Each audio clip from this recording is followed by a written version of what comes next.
Moïse Katumbi Soriano jette le masque. Hier, il a dénoncé les 2 faux pénaltys et aujourd'hui, il demande au peuple congolais de valider le but du 3e faux pénalty. Tel est le sujet de réflexion que je voudrais faire avec vous aujourd'hui, peuple congolais, au travers Newsletter. Dans son livre « Terre des hommes », l'écrivain, poète, aviateur français Antoine de Saint-Exupéry a dit ceci, je le cite: « Être homme, c'est sentir en posant sa pierre que l'on contribue à bâtir le monde. » Fin de citation. Ces propos ô combien profonds devraient inviter Moïse Katumbi alias Soriano à reconsidérer ces amphigouries qui contredisent chaque fois ses actes et révèlent par la même occasion la profondeur des turpitudes de son cœur.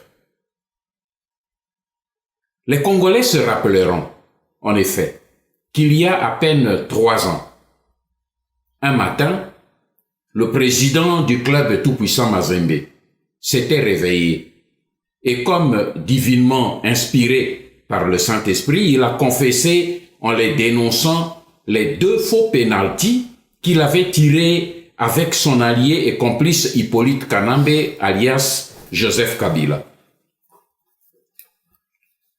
En parlant ainsi des 2 faux pénaltys, Moïse Katumbi faisait allusion aux flagrantes fraudes et manipulations des élections de 2006 et 2011, lors desquelles élections il avait activement participé aux côtés de Joseph Kabila à des opérations de vol des bulletins électoraux et de trucage des résultats de vote.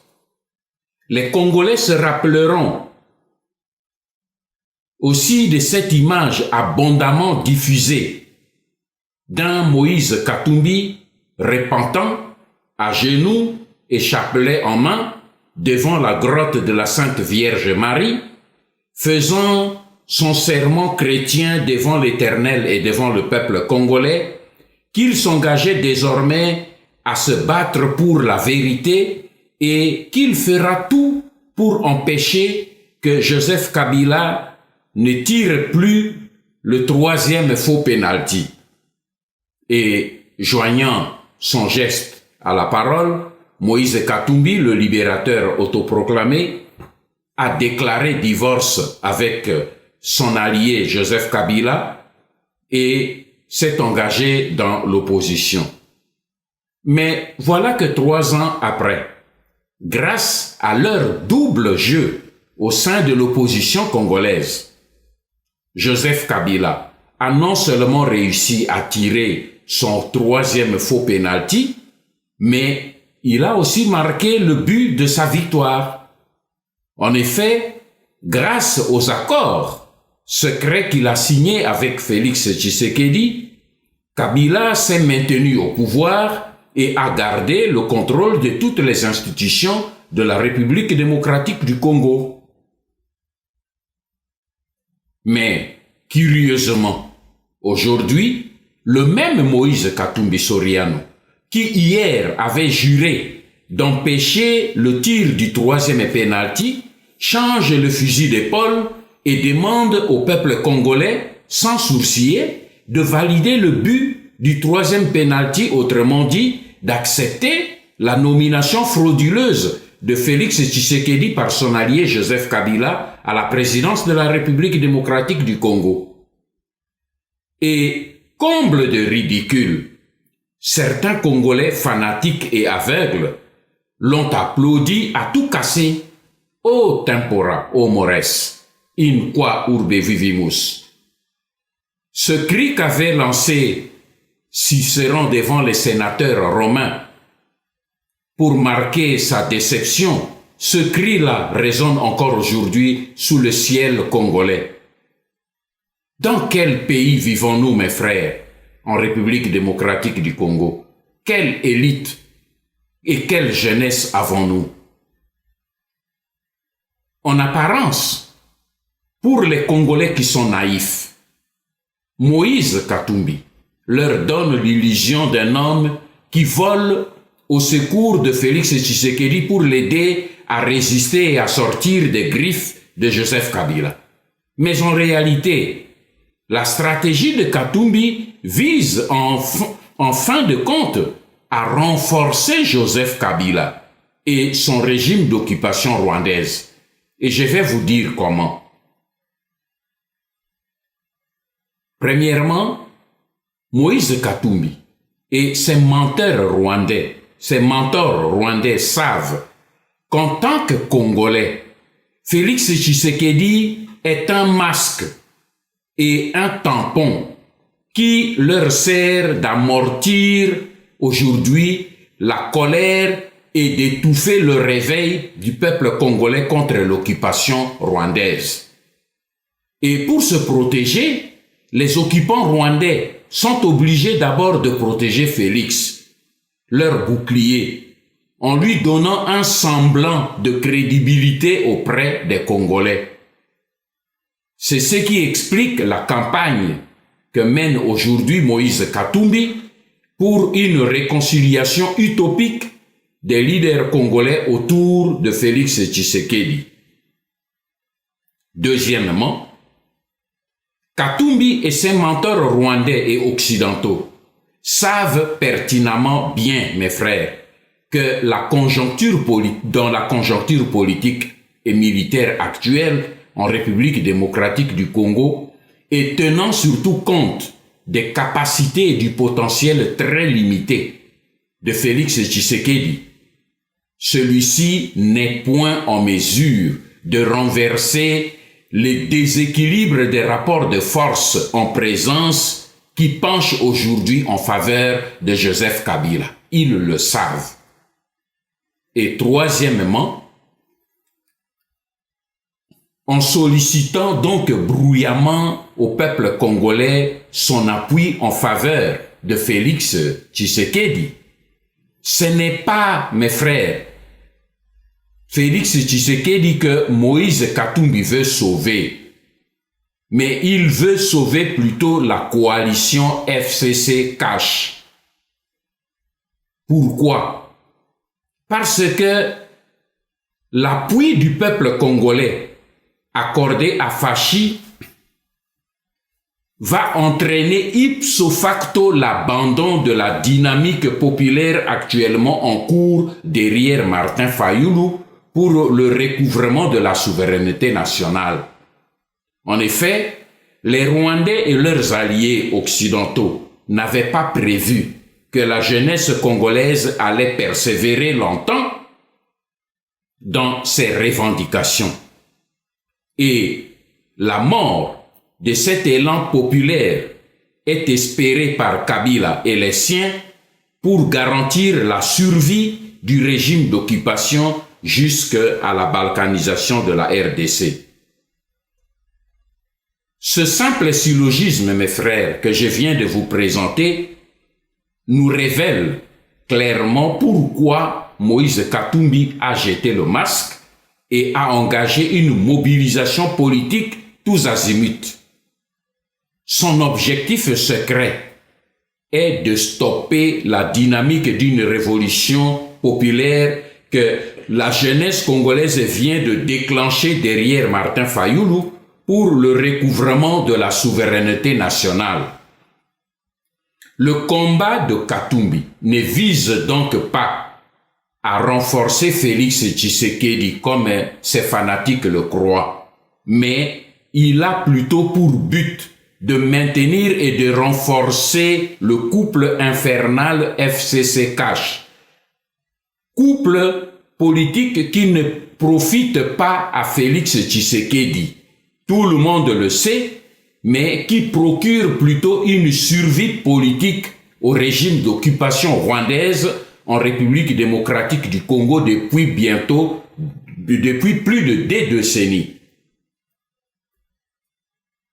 Katumbi a plutôt une mission, celle de provoquer l'implosion au sein de la Mouka. Dans sa stratégie, Paul Kagame est convaincu que si Moïse Katumbi réussit à faire imploser la Mouka, il aurait fait d'une pierre deux coups. Il espère que Moïse Katumbi aura d'abord réussi à stopper et à retarder les puissantes vagues du soulèvement populaire qui grondent et grandissent chaque jour autour de la synergie créée par la conjonction de la résistance extérieure et intérieure avec Martin Fayulu et le peuple congolais. Il espère ensuite qu'il aura réussi à stabiliser le couple FCC-Cash au sein duquel Félix Tshisekedi n'est qu'une simple étiquette et une simple marionnette.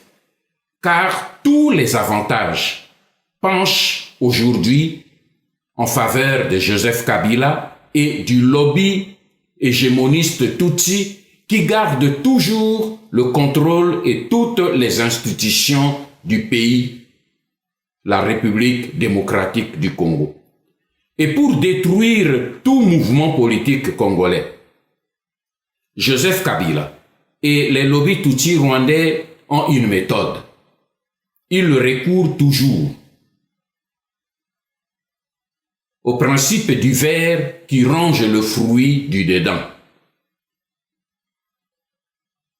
Moïse Katumbi a déjà réussi cette méthode avec l'UDPS qu'il a miné et laminé grâce à l'OPA qu'il a conclu avec Félix Tshisekedi du vivant de son père Étienne Tshisekedi.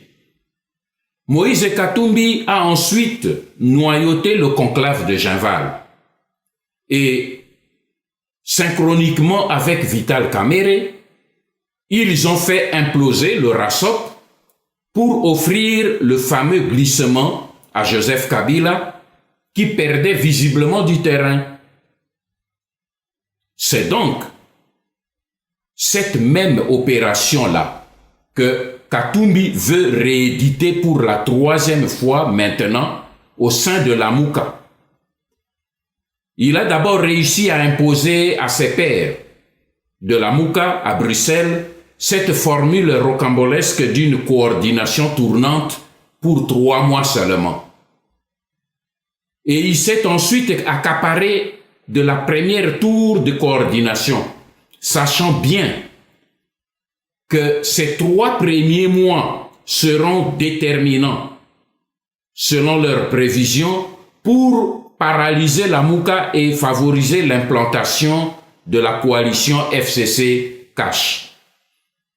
Et ce faisant, Katumbi vise spécialement à mettre fin au leadership de Martin Fayulu et à stopper ainsi l'effervescence populaire anti-régime d'occupation qui ne cesse de monter à travers tout le pays.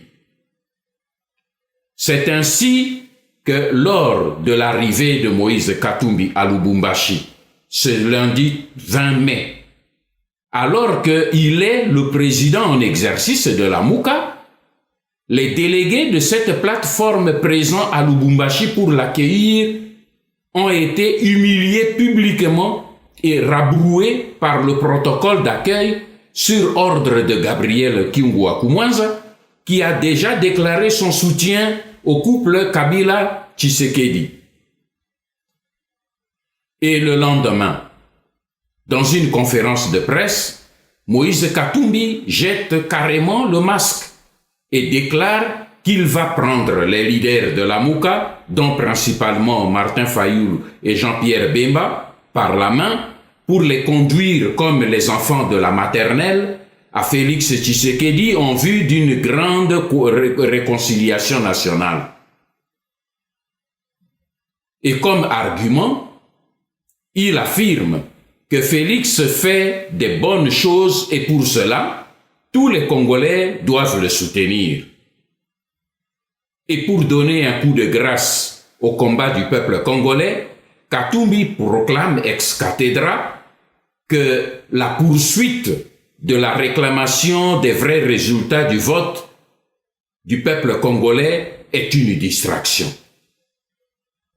Voilà pourquoi, quand nous avons accepté de soutenir la dynamique du peuple congolais derrière Martin Fayulu, j'ai pris personnellement la responsabilité de préciser que le soutien de la résistance ne concerne que Martin Fayulu en tant que l'élu du peuple congolais et non la Mouka comme plateforme politique. Beaucoup n'avaient pas compris. En effet, je connaissais le danger et j'avais même expliqué au peuple congolais qu'il y avait au sein de cette plateforme des taupes au service des ennemis du peuple congolais. Aujourd'hui, vous avez la preuve devant vos yeux.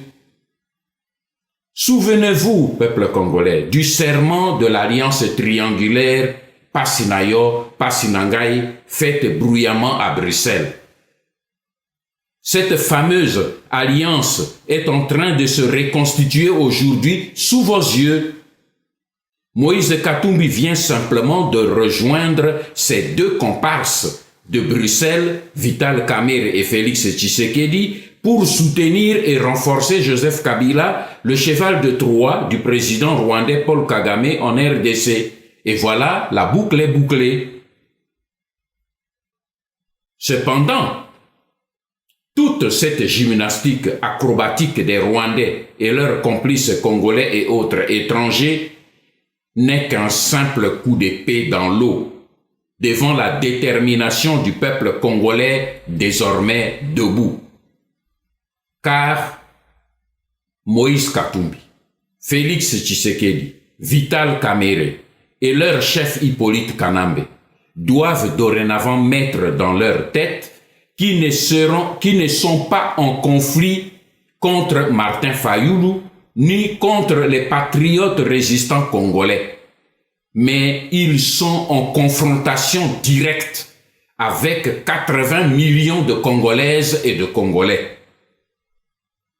Les violentes réactions populaires aux déclarations stupides de Moïse Katumbi que nous avons enregistrées à Kinshasa, Kisangani, Beni, Mbandaka, Matadi, Bandundu et partout ailleurs, ces réactions-là, disais-je, sont un sérieux message d'avertissement.